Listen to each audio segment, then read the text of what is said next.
The following is a Kingfisher Studios podcast.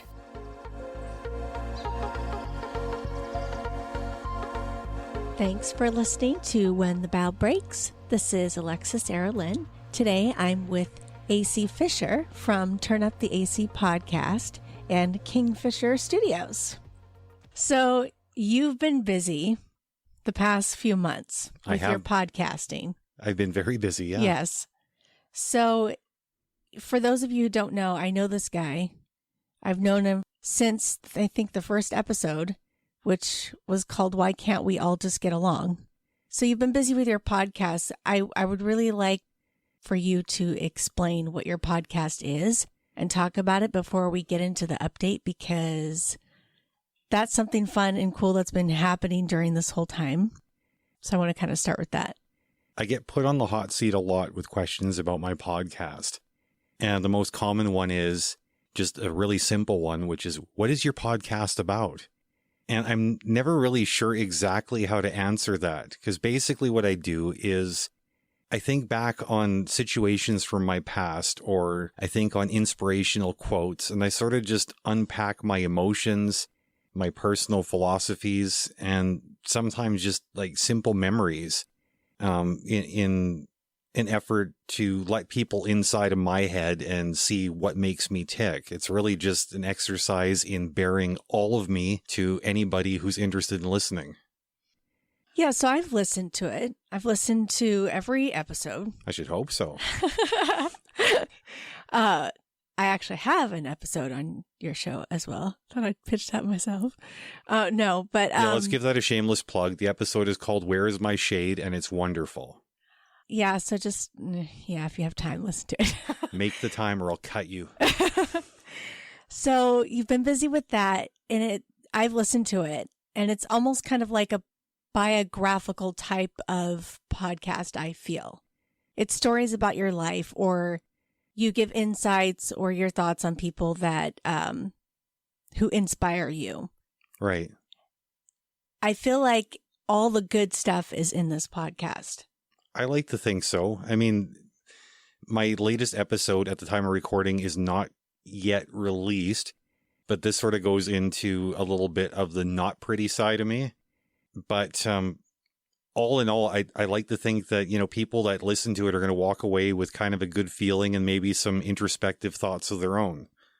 So what inspired you to do this podcast, this new one, Turn Up the AC? For a couple of years, my brother Jason Moore and I'll give him a shameless plug from the Podverse podcast. We used to do a show called The Missionary Position. And for the longest time, I was feeling creatively stifled because I always had somebody to answer to. And I had it in my head that, okay, I've got a lot of these like thoughts in my head that need to come out. I can't keep answering to a co-host. I need my own platform where it's just me. I answer to nobody. And I had started conceptualizing Turn Up the AC, which was sort of intended as a play on my name, AC Fisher.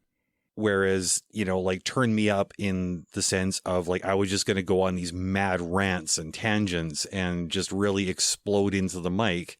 But I just couldn't seem to get anything together that I thought anybody was going to listen to. So I put the title on the back burner, and you actually had been encouraging me to do some writing, and I'm not really a writer so much as a talker. So I started writing with the intention of recording these thoughts. And one night after you'd gone to sleep, I started writing. Then I recorded what I'd written. And I think by the time the world woke up the next morning, I had launched Turn Up the AC. And it was as much a surprise to me as it was to anybody else. Uh-huh. Yeah, I remember that. So I guess at the end of the day, you're responsible for Turn Up the AC. I wouldn't say that. I don't think I could have launched a podcast overnight like that. I think the whole thing, I think you have. But anyway, this podcast is really cool. So aside from the podcast, what's the real reason why you and I are talking again on my show? let's talk mother issues.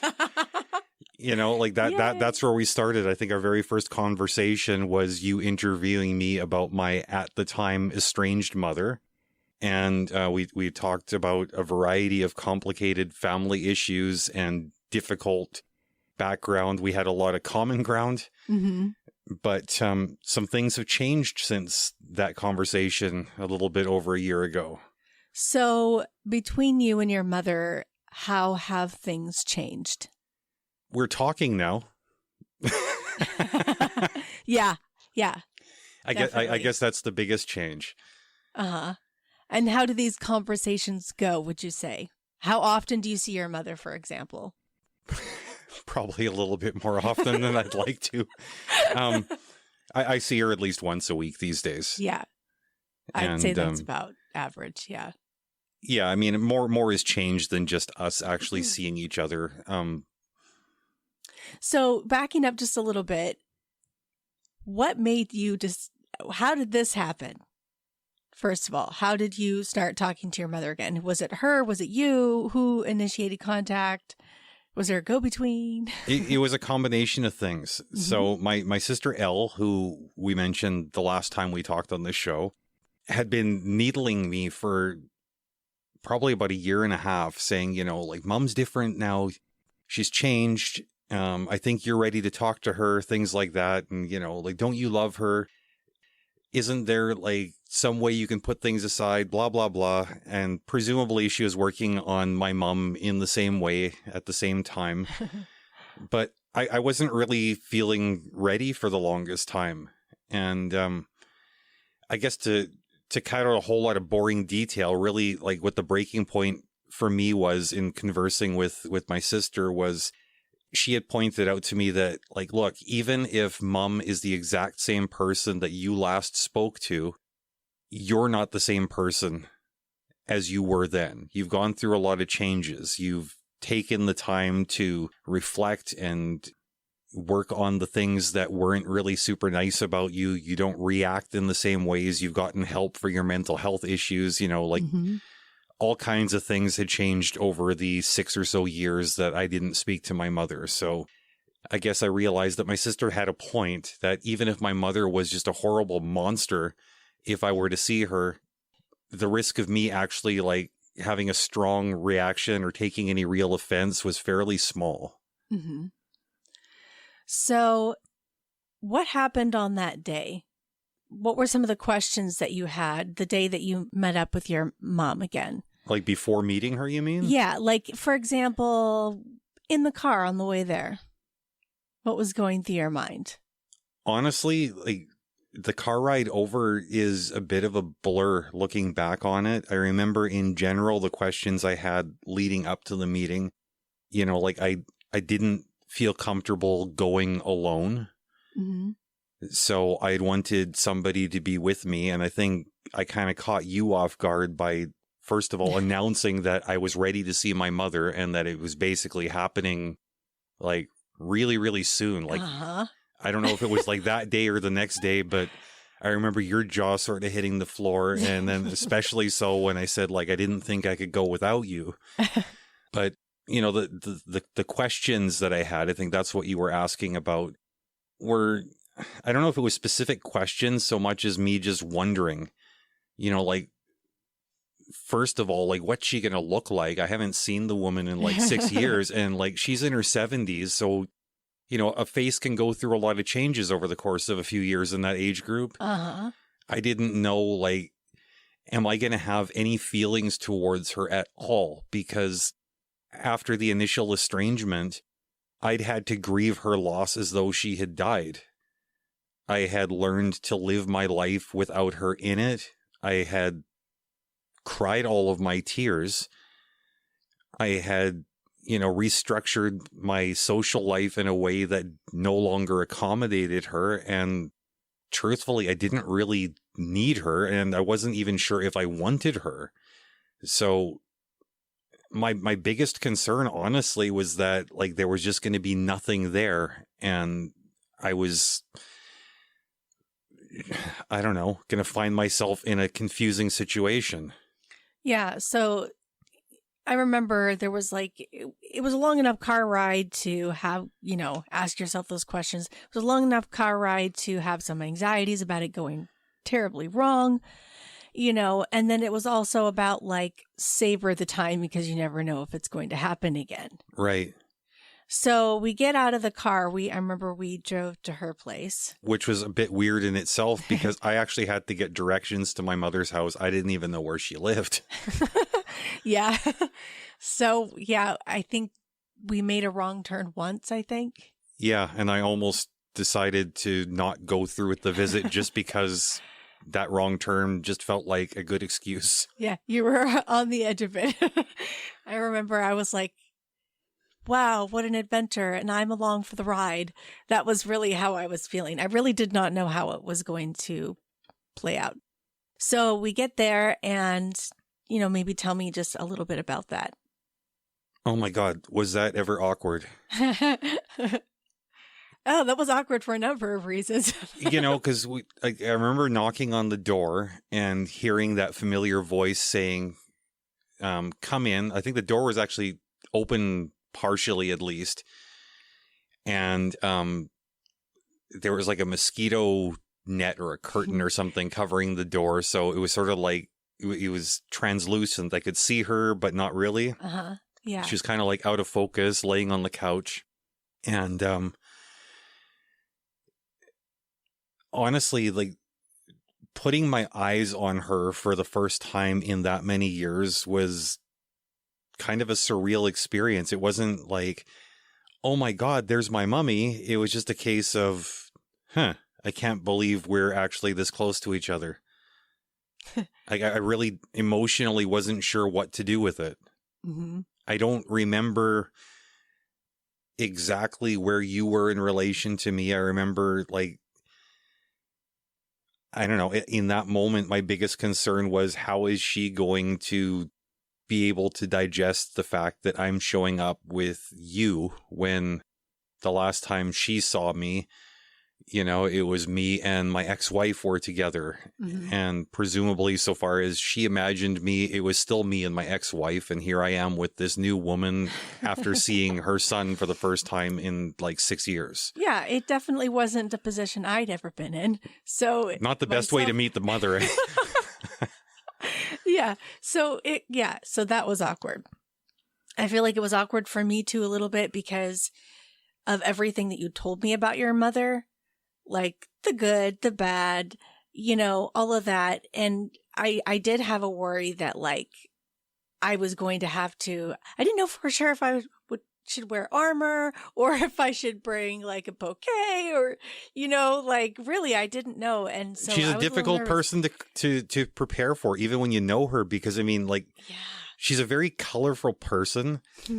And like, to be totally fair to her, that's an understatement. Colorful.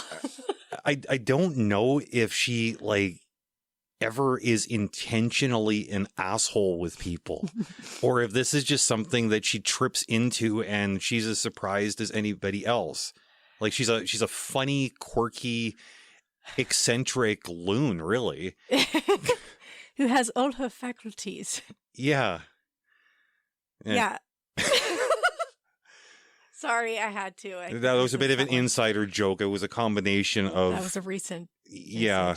But so met Mom again. Then after that, it seemed like a whole string of like important like milestones, I guess, if you will, for you and I personally, together were happening. So there was more family events and it was more okay that you guys were in the same room together and that, there was not really any conflict. Has there been very much conflict with you guys? I know you guys didn't always agree. Well, we still don't always agree. I have to say that like, it's not your typical mother-son relationship, but I can't say that it's a bad relationship. Mm-hmm. Right. The first couple of interactions that we had after reconnecting, honestly, I felt like it was something that I was doing for my sister because I knew that it really troubled her that my mom and I weren't in communication. Mm-hmm. I felt like it was something that I was doing for my kids because they had been deprived of the opportunity of having a grandmother for this many years. And I even felt like, it was something I was doing for my mom because, I mean, she was old and like, I'm a parent. I get it. I know how, like, whether or not your kids think you're doing a good job, you still love them and you can't turn that off, even if they think you have. And I thought, like, it costs me nothing to put myself in this situation. It really doesn't, but there's so many people that potentially benefit from it. I wasn't going to be an obstacle to anybody else's happiness. I see. So it's been how many months now since you've had contact with your mom again? I think it was like tail end of summer, right? Like 6 months about. Yeah, something like that. It was about 6 months. So 6 months. In the last 6 months, how would you sum up the last 6 months regarding you and your mom? I feel like I've actually gotten to know her for the first time in my life. And more importantly, I feel like she's gotten to know me. Because the theme of me growing up was really centered around her believing that she knew me better than I knew me, which was always really hard to digest. Coming back to my podcast, there was a lot of stuff I wasn't really sure how to communicate directly to my mom because I didn't know how to have the conversations. And I knew that I wanted to spend time with her just, again, to like make it easier for everybody around us.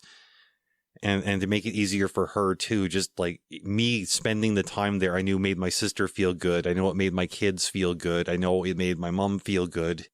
I was still feeling a whole lot of nothing through this time. And I wasn't really sure how to like have certain conversations because, I mean, her life is centered around her faith. My life does not involve a faith element. And there's a lot of trauma that I associate with her religion. So, I mean, how do you have a meaningful conversation with somebody when the only depth that they can find is in matters of faith? Right. So I didn't want to end up sitting across the table from her having a bunch of how's the weather conversations. I didn't want to get into family gossip or any of that nonsense. But I thought, like, hey, if she's going to ask me, what have you been up to? I'm not going to say, well, I painted another apartment today. Like, who cares? I paint day in and day out, nothing new at work. Right. She doesn't know my friends. She doesn't know, I guess, the cultural references that I might make about the things that interest me. But I thought, like, I do this podcast, I'll just let her hear some episodes. And I started playing her some. And I think the first one I played her was an episode called Luba, where I talk about my first love. And, my mom was there to see that whole relationship play out, but there were so many details she was unaware of. She had no idea. And I remember her listening to that episode and openly weeping and telling me, how beautiful it was and apologizing for, not understanding or not seeing certain things. And then she asked if she could hear another one. So I played her, I think, 6 or 7 episodes during that visit. And at the end of it, she was just sort of like staring at me in amazement, telling me what a beautiful man I was and how she didn't deserve to identify as my mother because I was something that was much better than she could have raised. She felt like I was the person that I was because of me, because of something that didn't involve her. She felt like I had turned into me in spite of her, not because of her, which was a bit of a breaking point for me too, because I had to tell her that, like, look, you didn't fuck up all across the board. I am who I am because of you. Which, that started to wake up the first little bit of emotion I had toward the woman, because even just parents to parent, even if it's not a case of me thinking, hey, I love you, Mom. I can empathize with another parent who's struggling with stuff, right? Like we all, Yeah. I think we have those days where, we think we've done everything wrong, but even despite all of the things we do wrong, we accidentally do the right thing sometimes too. And my mom was no exception. So she said that she felt she didn't deserve to be called your mother. Did she ever talk about things that she felt sorry for? Did she ever apologize to you for anything? God, she apologized for everything. Yeah. Like, I don't know if it was in that conversation, but I mean, we had a series of good conversations because I think like the first few visits, I had made sure that I had you with me or that my sister was there or that I brought my son with me. Mm-hmm. Just so that I would have somebody to run interference between her and I. Mm-hmm. But then I decided that, I'm going to have to sooner or later spend a little bit of time one-on-one with the woman. Yeah. So I started doing that. And it's interesting how things come up because it's not like she said, hey, son, come over. I need to like tell you some things. It would be a case of like her and I are having a cup of tea and just telling stories about our pasts, like not our shared past, but she would tell me stories about when she was young. I would tell her things that she wasn't previously aware of. And once in a while, something would just spark something in either her or in I, where it was a case of, look, there's something to make right here. There's something to acknowledge. She apologized for never having been approachable. Uh-huh. And that was different? Yeah, surprisingly different, honestly, because my mom has never been an approachable person on any level, in any context, at any time. And when I go to visit her now, the woman that I find sitting across from me is usually quite approachable. She doesn't always understand what's being brought to her, but she does take the time to actually hear me out. Mm-hmm. I would say that that's the person that I know. I don't see her as unapproachable. I see her as maybe hard to figure out sometimes. Yes. But I would not say unapproachable. In fact, and I don't know if she's just this way with me because I've seen her behave this way towards other people too. She'll basically have you come in and she'll be like, so how are you? Without all the crap, basically. like cut the crap, like get to the really important things that matter, like what's going on. No, she asks, how are you doing, with the expectation that you're going to give an honest answer. Yeah. Yeah. And if you don't, she'll ask you other questions. She might even make fun of you as you're trying to roll your answer out of your tongue in a way that she can understand. So it's actually really fun, like talking to her and stuff, getting to know her and everything. And there are definitely like some similarities. But what was some other things that you found was different from the time before you spoke or during your estrangement until you started talking again? Like what was different before and after? I'm going to own my shit up front. Before, I was a very reactive person and I took offense very easily. I think that every conversation that her and I entered into, I was carrying the weight of every conversation that had come before it with me. Mm-hmm. So any small misstep conversationally, she was in the hot seat for like every conversation that we'd ever had before. And I would be reacting to a lifetime of nonsense. Mm-hmm. Now, if there's a misstep conversationally, it's kept within the context of that conversation. If I'm misunderstanding something, like, first of all, I'm not going to react. I'm going to say, can you explain what you mean by that? I don't assume that I know what she means by things. I try to take that approach all across the board. So, I mean, it's not something special that I put on for my mom.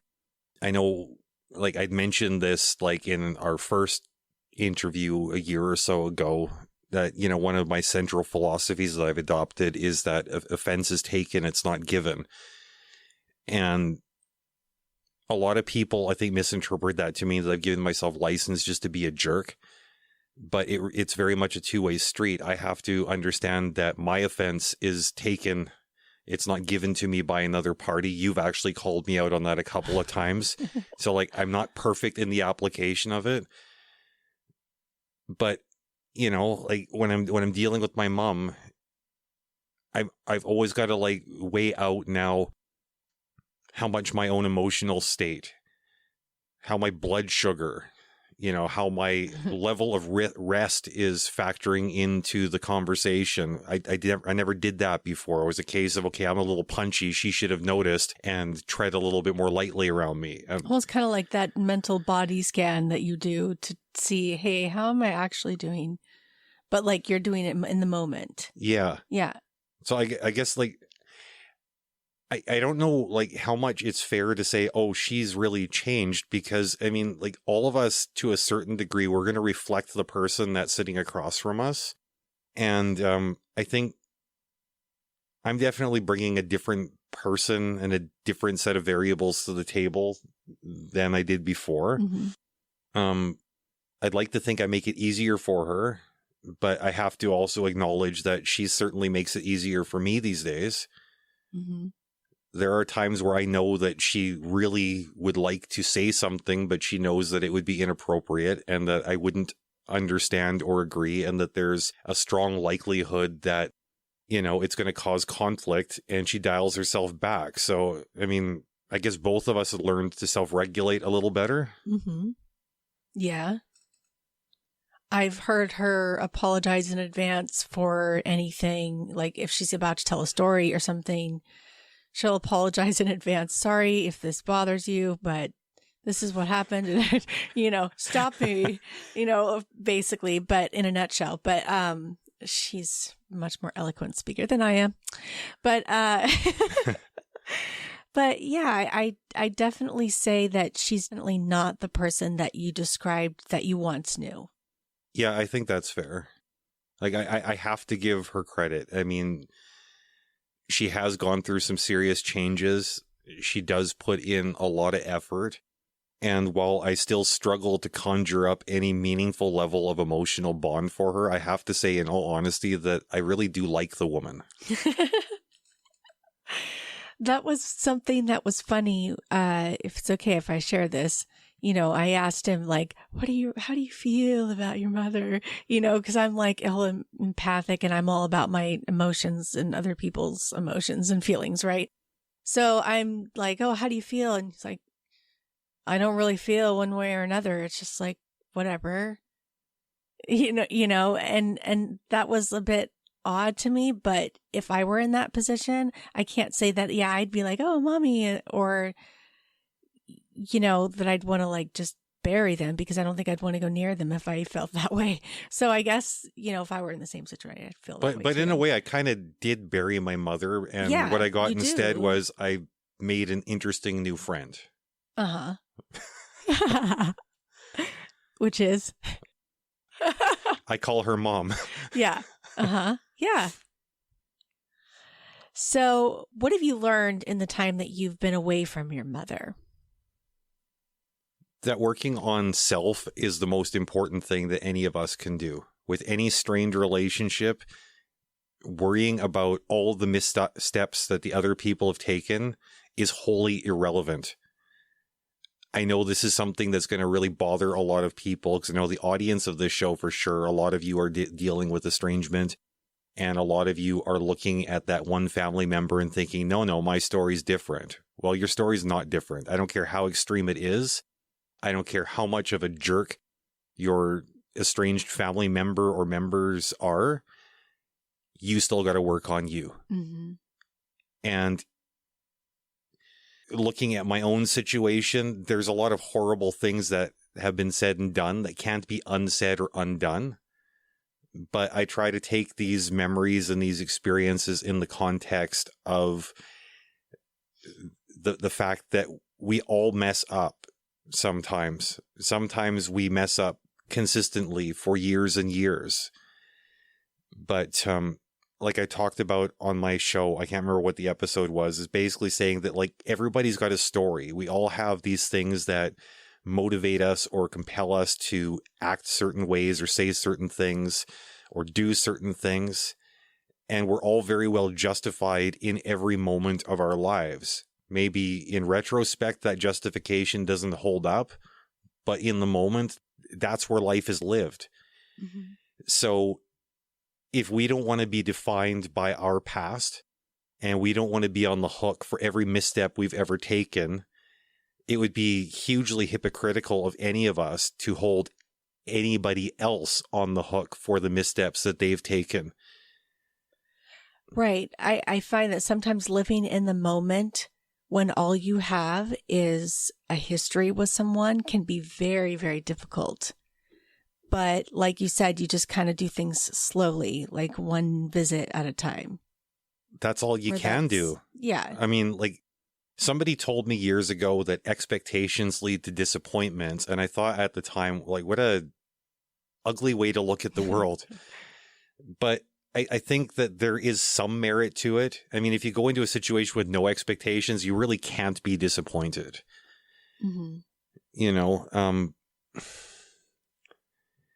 the other thing I wanted to say to anybody who's like thinking about like estranged family members, like tying into what I was saying about everybody being justified in the moment, Mm-hmm. is that a lot of the time we make unfair assumptions because we think we know the other person really, really well. And we think that we can get inside their heads and we can answer why they were that way or why they said certain things or what actually motivated them, which is kind of not fair. Doesn't matter how much we dislike somebody or how much they've hurt us. We can't assume that we know all of these things, and we can't react to the situation based on our knee-jerk assumptions. We have to take things as they come. We have to be open-minded. Mm-hmm. And I know how hard that is because, you know, it's something that I have to force myself to do as well. So just for fun, can you share something funny or like a good memory that you've had with your mom since reconnecting with her? Well, it's not funny. It was sort of like profound for me. Just before Christmas, I was really sweating about a gift that I had gotten for one particular person because it seemed like every time I had managed to get the right gift, I would hear from somebody else in our shared circle that, oh, I got this for so-and-so. And I was thinking, damn it, like now I got to go return what I got. And budget was really tight this past Christmas. So my options were kind of limited and I really wasn't sure what to do. It was like, it seemed like one thing after another. And then I was at the end of my options and I had very little money and no gift. And Christmas was literally like right around the corner. And I didn't know what to do. And I don't know why, but I thought to phone my mom and ask her for help, which is not a phone call that I would have expected to feel motivated toward. But I picked up the phone. I'm like, hey, Mom, I got this situation. And she's like, don't worry, come pick me up. I know exactly what to do. And we went out and we did a spot of Christmas shopping together. We got things done. And I think from the time I picked her up to the time like I had the gift purchased and wrapped and ready to go was less than an hour. And then we ended up spending the entire day together just talking about everything and nothing. And we had a wonderful day together. I don't know that it's a nice, happy ending. There's a lot of there's a lot of conflict like internally with me. Yeah. So what are some of your internal conflicts that you have going on right now as you're, reconnecting with your mom?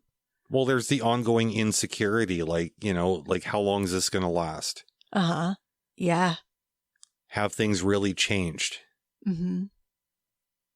Like if something happens, the kind of stuff that happens when any two people try to relate to each other, conflict is part of the game. You cannot avoid it.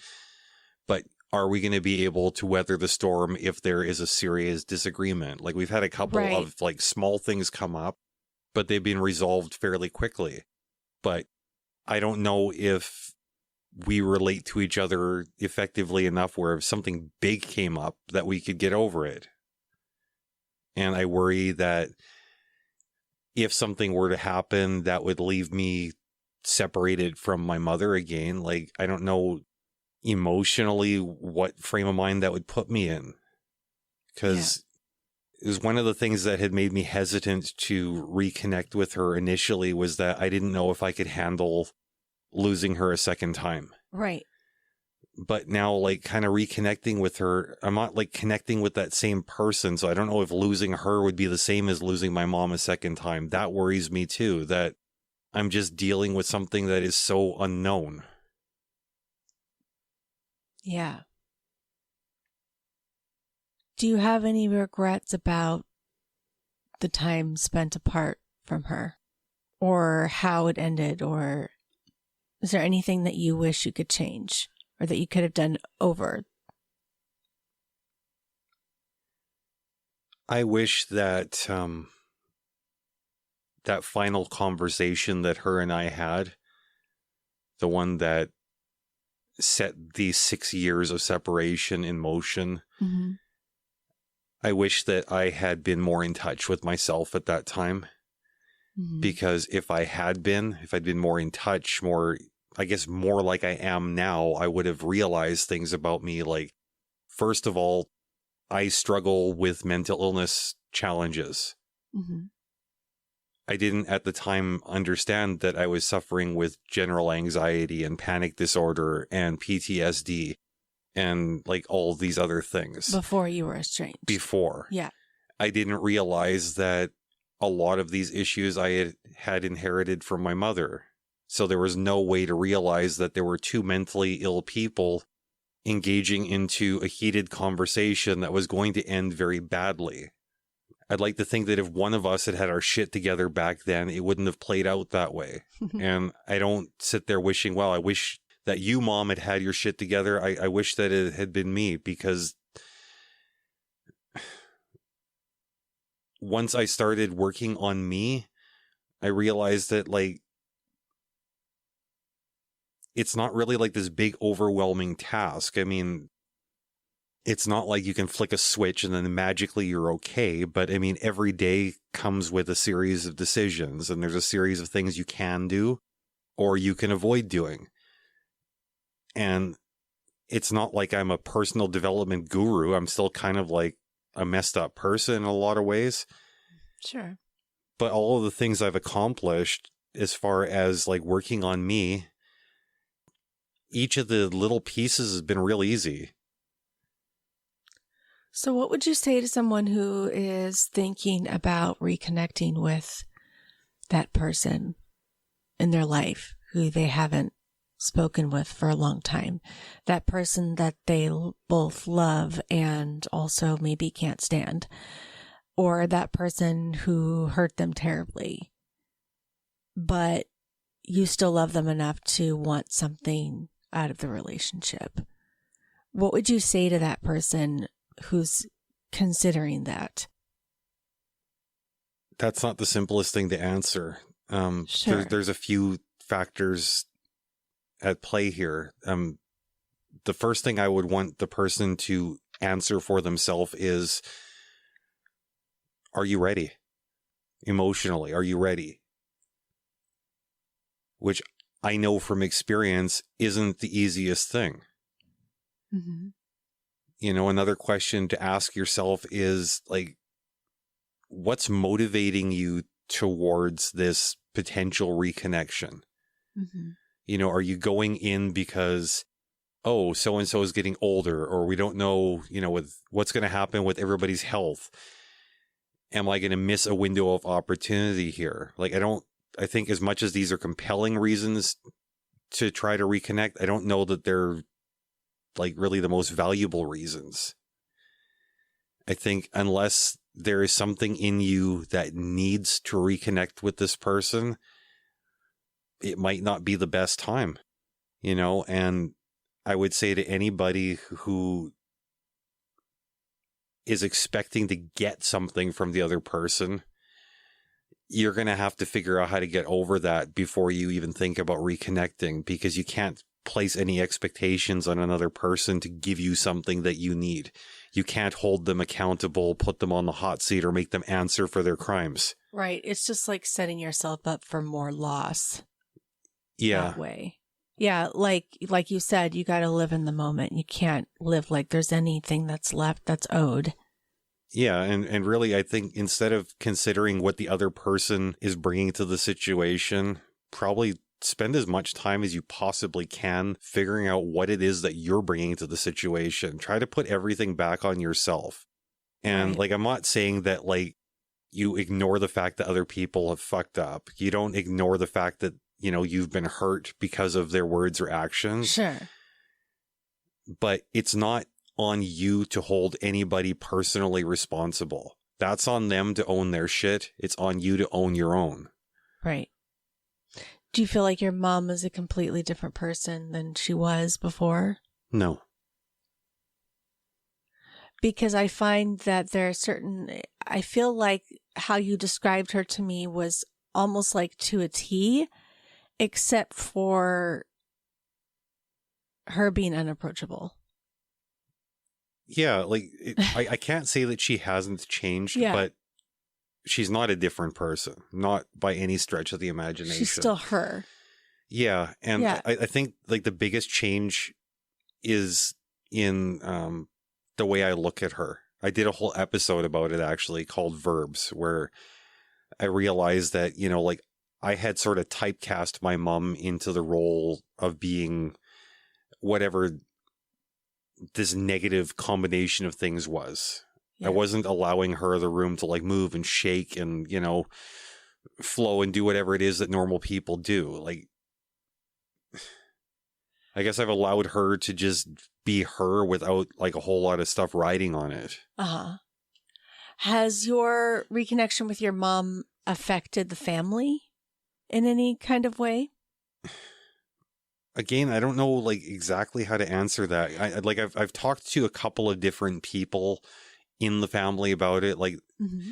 my sister Elle, I think she's probably the most affected because she's the one who's got the big house. She's the one that likes to do entertaining during the holiday season and things Right. like that. So like when we reconnected at the tail end of summer, the first thing out of her mouth was, "Oh, this is awesome. Now, like, I don't have to worry about who to invite at Christmas time. Everybody can show up."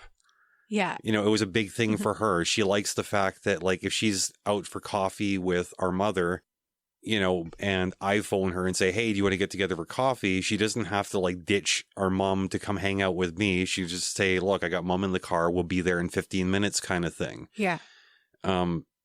Like talking to my younger son, who's 12 now, I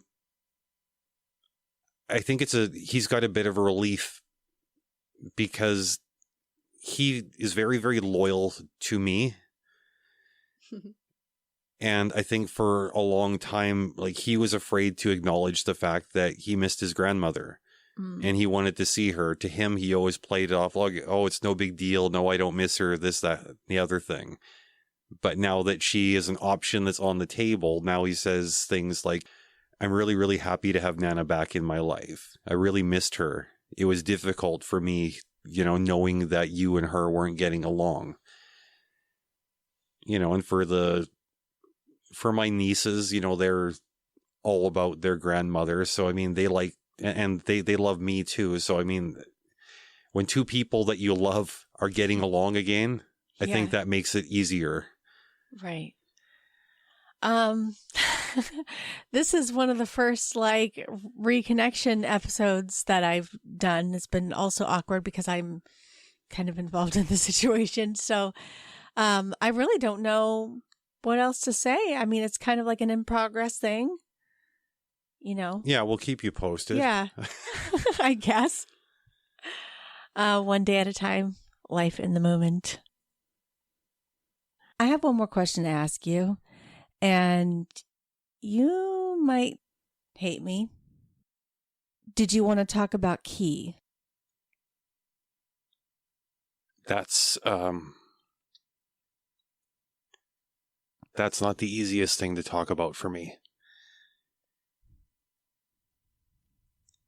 Yeah. So we've talked quite a bit about my sister Elle, who's my older sister, my younger sister, Key. Her and I were always very, very close when we were children. And I think like the first time that you interviewed me, I talked about I was just kind of like a terrible person, which in a lot of ways she is. I've come to realize that these are not things that are her fault.